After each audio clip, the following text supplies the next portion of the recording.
విజయ్ హజారే ట్రోఫీలో పెను సంచలనం నమోదైంది. బెంగాల్తో మ్యాచ్లో చెలరేగిరాడు ఆట ఆడాడు హైదరాబాద్ బ్యాటర్ అమన్ రావు పేరాల. బెంగాల్తో మ్యాచ్లో డబుల్ సెంచరీ చేశాడు అమన్ రావు. షమీ వంటి బౌలర్ల బౌలింగ్లోనూ భారీ సిక్సర్లు కొట్టాడు అమన్. 12 ఫోర్లు 13 సిక్సర్ల సాయంతో 200 పరుగులు చేశాడు.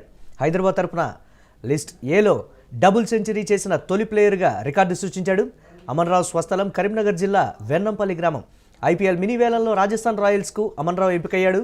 30 లక్షలకు అమన్ రావును కొనుగోలు చేసింది రాజస్థాన్ రాయల్స్. దీనికి సంబంధించి మరిన్ని అప్డేట్స్ కరెస్పాండెంట్ వెంకట్ అందిస్తారు. వెంకట్, అమన్ రావు డబుల్ సెంచరీ ఏ విధంగా చూడాలంటారు? రాజస్థాన్ రాయల్స్ ఇప్పటికే 30 లక్షల రూపాయలకి కొనుగోలు చేసినటువంటి పరిస్థితి. భవిష్యత్ ఆశాకిరణం ఒక తెలుగువాడు అనేటువంటి ఒక మాట, ఒక అద్భుతమైనటువంటి బ్యాట్స్మెన్ టీమిండియాకి రాబోతున్నాడనేది కూడా చెప్తున్నటువంటి పరిస్థితి. సీనియర్ల బౌలింగ్లో కొడుతున్నటువంటి సిక్స్లే దీనికి సాక్ష్యం అని కూడా చెప్తూ ఉన్నారు. ఎలా చూడాలంటారు దీన్ని? అంటే గత కొన్నాళ్ళుగా కూడా వివిఎస్ లక్ష్మణ్ తర్వాత మన తెలుగులో అంటే క్రికెట్ అంటే సమర్థవంతమైనటువంటి క్రికెటర్ రావటం లేదు. అంటే బ్యాటింగ్ విభాగంలో కానీ బౌలింగ్ విభాగంలో కానీ ప్రజ్ఞాన్ ఓజా రిటైర్డ్ అయిన తర్వాత, అదే విధంగా కొంత వివిఎస్ లక్ష్మణ్ రిటైర్డ్ అయిన తర్వాత కొంత ఏదైతే సందిగ్ధత ఉందో ఈ అంటే మనం ఎప్పటి నుంచో కూడా ఎదురు చూస్తున్నటువంటి పరిస్థితి. అసలు ఎవరుంటారు తెలుగు వాళ్ళు అనే దానికి సంబంధించి ఇటీవల నితీష్ కుమార్ రెడ్డి లేదంటే గతంలో అంబటరాయుడు వంటి వాళ్ళు కొంత ప్రభావం చూపించినప్పటికీ కూడా వాళ్ళు ఎక్కువగా జాతీయ జట్టులో అంటే వచ్చిన అవకాశాలు నిలబెట్టుకోలేని పరిస్థితులు కూడా మనం చూస్తూనే ఉన్నాం. నితీష్ కుమార్ రెడ్డికి ఎన్నో అవకాశాలను సెలెక్టర్లు ఇస్తూ వస్తున్నారు, అయినా సరే అతను కూడా నిలబెట్టుకోవడం లేదు. మెల్బోర్న్ సెంచరీ తర్వాత ఇప్పుడు ఇటువంటి పరిస్థితుల్లో అమన్ రావు అనేటువంటి ఇన్నింగ్స్ ఏదైతే ఉందో ఖచ్చితంగా అంటే భవిష్యత్ ఆశాకిరణం అనే దానికి సంబంధించి అంటే అతను మరిన్ని మ్యాచ్లు ఆడితే గానీ మనం కొంత ఒక అభిప్రాయానికి రావడం కుదురుతుంది. కానీ ఖచ్చితంగా అతను ఆడింది మాత్రం అంతర్జాతీయ బౌలర్ల మీద, షమీ మీద ముఖ్యంగా అతను ఆడినటువంటి ఇన్నింగ్స్ ఏదైతే ఉందో అది ఖచ్చితంగా మెచ్చుకోదగ్గదే. అతను షమీ బౌలింగ్ లో ఏమాత్రం భయపడకుండా కూడా, ఎందుకంటే ఇప్పుడు దేశవాళీ క్రికెట్ లో మనం ఏడాది కాలంగా చూస్తే షమీ అంత నిలకడగా రాణిస్తున్నటువంటి పరిస్థితి కూడా ఉంది. కాబట్టి అతని బౌలింగ్ లో ఆడటం అంటే ఖచ్చితంగా అంతర్జాతీయ బౌలర్ల బౌలింగ్ లో ఆడటమే. అతను షమీ బౌలింగ్ లో కూడా అతను భారీ సిక్స్లు కొట్టడం అంటే ఖచ్చితంగా అది అభినందించేటువంటి విషయంగానే చెప్పుకోవాలి.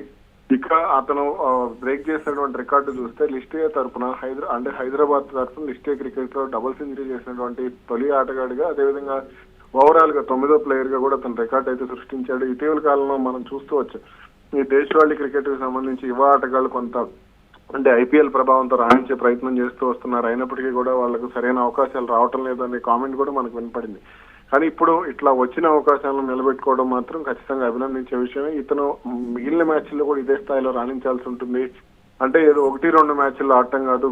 గతంలో కూడా ఇట్లాగే దేశవాళీ క్రికెట్ లో కొంతమంది ఆడి కనుమరుగైపోయారు. సౌరవ్ తివారీ కానీ లేదంటే పాల్ వాల్తాటి అని ఇట్లా కొంతమంది ఆటగాళ్ళు ఇట్లా కనుమరుగైపోయినటువంటి పరిస్థితి ఉంది. కానీ అట్లా కనుమరుగు అవ్వకుండా అతను మరింత కాలం రాణించాలనేది అయితే కోరుకుంటాం. ఎస్, అంటే ఆ బ్యాటింగ్ స్టైల్ కావచ్చు, లేకపోతే ఫుట్వర్క్ విషయంలో కావచ్చు, ప్రశంసలు అయితే వస్తున్నటువంటి పరిస్థితి ఉంది. డబుల్ సెంచరీ సరే, దీనికి సంబంధించి డబుల్ సెంచరీ అనేది అంత ఈజీ అయినటువంటి అంశం కాదు అనేటువంటి ఒక మాట. ఐపీఎల్ విషయంలో ఏ విధంగా ఉండబోతోంది ఈ ప్లేయర్ కి సంబంధించి అనేది కూడా ఖచ్చితంగా, ఎందుకంటే రాజస్థాన్ రాయల్స్ అతను 30 లక్షలకు కొనుగోలు చేసింది కాబట్టి ఖచ్చితంగా అతని విషయంలో భారీ అంచనాలే ఉంటాయి. రాజస్థాన్ రాయల్స్ ఎప్పుడు కూడా ప్రయోగాలు చేస్తూనే ఉంటుంది. గతంలో సంజు శాంసన్ అంటే బెంచ్ కే పరిమితం చేస్తారనేటువంటి కొన్ని విమర్శలు ఉన్నాయి. ఐపీఎల్లో అధిక ధరకి కొనుగోలు చేసినప్పటికీ కూడా కొంతమందిని బెంచ్ కే పరిమితం చేసినటువంటి సందర్భాలు కూడా ఉన్నాయి కదా, అలా తెరమరుగు అవుతారా అనేటువంటి ఒక సందేహం కూడా వస్తుంది కదా. దీని ఇక్కడ మనం ఒక రాజస్థాన్ రాయల్స్ విషయంలో మనం కొన్ని మెచ్చుకోదగ్గ అంశాలు కొన్ని ఉంటాయి. ఎందుకంటే సంజు శాంసన్ విషయంలో మంచి అవకాశాలు ఇస్తూ వచ్చింది రాజస్థాన్ రాయల్స్. అలాగే యశస్వి జైస్వాల్ విషయంలో కూడా అలాగే మంచి అవకాశాలు ఇస్తూ వచ్చింది. సందీప్ శర్మ విషయంలో అలాగే అవకాశాలు ఇస్తూ వచ్చింది. ఇక ఇప్పుడు అంటే మనం చూసిన వైభవ్ సూర్యవంశీ కూడా రాజస్థాన్ రాయల్స్ ₹1 కోటి కొనుగోలు చేసినటువంటి పరిస్థితి ఉంది. అతనికి కూడా మంచి అవకాశాలు ఇస్తూ వచ్చిన అవకాశాలను వాళ్ళు 2 చేతులు అందిపుచ్చుకుంటూ వస్తున్నారు. వేరే ఏ ఇతర జట్టులో కొద్ది గొప్ప సిఎస్కేలో కనపడుతుంటుంది, అప్పుడప్పుడు ఆర్సీబీలో కనపడుతుంటుంది. మిగిలిన జట్టులో మాత్రం ఇది కనపడదు. కానీ రాజస్థాన్ రాయల్స్ మాత్రం కొంత ఈ విషయంలో ఎక్కడ కూడా వెనకడుగు వేయదు. ₹30 లక్షల కొనుగోలు చేసినందుకు అతనిలో ఉన్నటువంటి సామర్థ్యం ఏంటి, అతను ఎలా ఆడతాడు, కొత్త ఆటగాళ్లను పరీక్షించే విషయంలో మాత్రం రాజస్థాన్ రాయల్స్ ఖచ్చితంగా ముందుంటుంది. బెంచ్ కి పరిమితం చేసే అవకాశం అయితే ఉండదు. ముందు వైభవ్ సూర్యవంశీని అట్లానే బెంచ్ కి పరిమితం చేసినప్పటికీ కూడా తర్వాత అతనికి ఇవ్వాల్సినటువంటి అవకాశాలు ఇస్తూ వచ్చారు. అతను రాణించాల్సిన విధంగానే రాణించాడు. ఇప్పుడు అతను దాన్ని నిలబెట్టుకునే ప్రయత్నం చేస్తున్నాడు. కాబట్టి ఇప్పుడు అమన్ రావు కూడా అదే విధంగా నిలబెట్టుకోవాలి అనేది అయితే వినపడుతున్నటువంటి కామెంట్. ఎస్, ఐపీఎల్ సంగతి పక్కన పెడితే తెలుగు వాళ్ళకి దక్కుతున్నటువంటి అవకాశాలకు సంబంధించి కావచ్చు, అప్పుడప్పుడు వెలుగు చూస్తున్నటువంటి ఇటువంటి క్రీడాకారుల ప్రతిభ కావచ్చు, ఇదంతా కూడా టీమిండియా విషయంలో కానీ లేకపోతే అంతర్జాతీయ అంటే టీమ్ ఏ బి అనేటువంటివి ఉంటాయి కదా, సో దానికి సంబంధించి కూడా సెలక్షన్స్లో కూడా కొంచెం వివక్ష చూపిస్తున్నారు అనేటువంటి విమర్శలు కూడా ఉన్నాయి. ఈ పరిస్థితిని ఏ విధంగా చూడొచ్చు? అది ఖచ్చితంగా కాదు. ఎందుకనంటే ఇప్పుడు నితీష్ కుమార్ రెడ్డి ఉన్నాడు. నితీష్ కుమార్ రెడ్డి విషయంలో వివక్ష చూపించలేదు. హనుమ విహారీ విషయంలో నేను వివక్ష చూపించలేదు. అదే విధంగా గతంలో ప్రజ్ఞానోజం మన తరపునే ఆడాడు. అలాగే కొంతమంది ఆటగాళ్ళు కూడా అంటే వీళ్ళు నిలబెట్టుకోలేకపోయారు తప్ప. ఇప్పుడు కేఎస్ భరత్ ఉన్నాడు, అతను నిలబెట్టుకోలేదు. అతను కీపింగ్ పరంగా అతను బాగా మంచి కీపరే, కానీ అతను నిలబెట్టుకోలేకపోయాడు.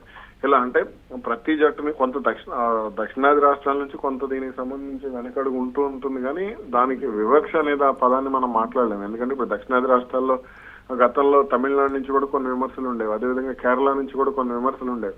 కాకపోతే కేరళ నుంచే ఇంకా ఒక రకంగా చెప్పాలంటే వివక్ష అనేది కేరళ నుంచి సంజు శాంసన్ తప్ప పెద్దగా అవకాశాలు శ్రీశాంత్ తర్వాత ఆ స్థాయిలో కేరళ నుంచి వచ్చినటువంటి ఆటగాడు ఎవరు లేరు. కాబట్టి ఇప్పుడు కూడా మన తెలుగు రాష్ట్రాలకు సంబంధించి అయితే వివక్షను నేను ఎప్పుడు కూడా అనుకోను. ఎందుకంటే ఇప్పుడు రిక్కీ బాయ్ ఉన్నాడు. Ricky Bhui under nineteen world cup కి కెప్టెన్ గా చేశారు. అతనికి మంచి అవకాశాలు ఇచ్చారు, కానీ అతను ఆడలేదు.